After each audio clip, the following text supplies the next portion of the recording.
Once you have your final watercolor paper and you've drawn out your design, you've drawn out your background, then you're going to trace it with a Sharpie marker and tracing only the glass pieces that you want to keep. Once you trace everything with a Sharpie marker, any pencil lines that you have showing, you can take an eraser and get rid of all of the pencil lines before you start with your watercolor.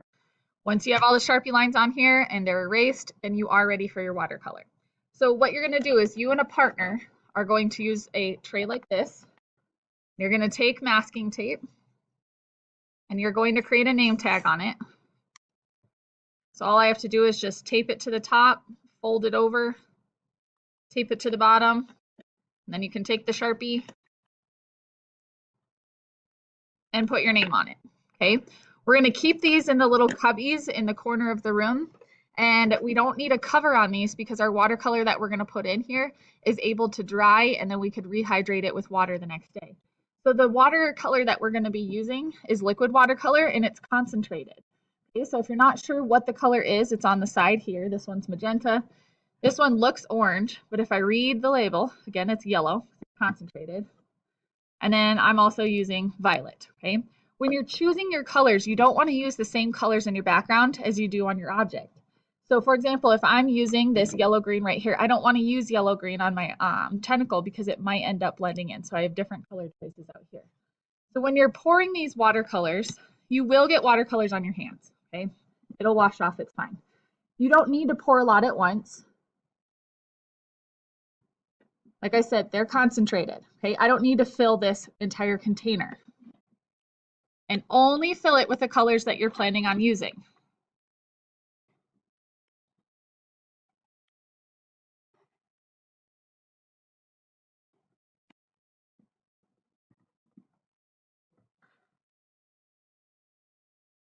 Okay, so I have my paint ready to go. And then I'm going to show you guys a couple different ways to blend with this paint. So I just drew a couple shapes up here to show you guys some blending and some solid fills. One way to do the blending is to do a single color and do a graded wash. So I'm going to put my paintbrush in water first before I dip it in my paint color. I'm going to use that magenta. And I'm going to use the tip of my paintbrush to go along the edges first. I don't want to go outside the edges because then I'm getting in my grout lines, so we don't want paint in the grout lines. Okay. Then I'm going to try to get this to blend from dark to light on the bottom. So I wash out my brush, so it's completely washed out. There's no color on it. And I have to do this pretty quickly. So what I'm going to do now is I'm going to pick up some of that magenta paint. I'm going to pull it downward.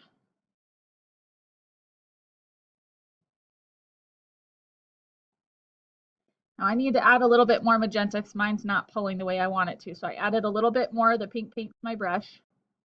And again, I'm using the tip of my brush to go around the edges.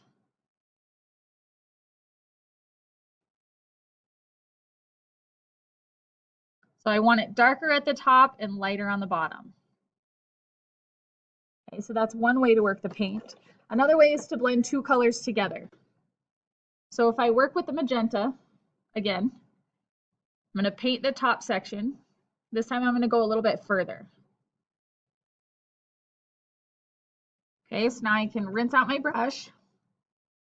I'm going to grab the violet, and I'm going to paint the violet right below.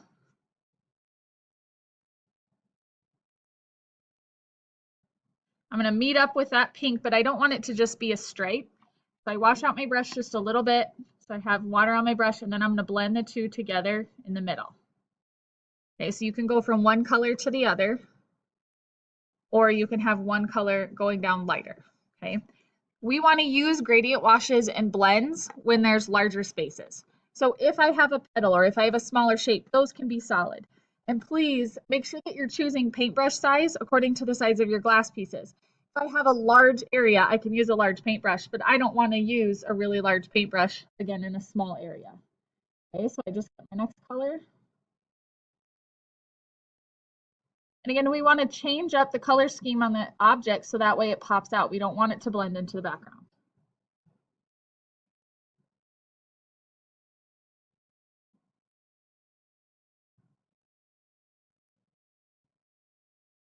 Okay, so I'm just using the tip of my paintbrush to fill in those areas. So the small areas you can have solid. The bigger areas, the bigger glass pieces, you're going to want some sort of blend or gradient in there. It can be one color or it can be two colors blended together. When you finish painting with the watercolor, make sure your first, last name, and class periods on the back of it, and you can put it on the drying rack until your teacher is ready to collect.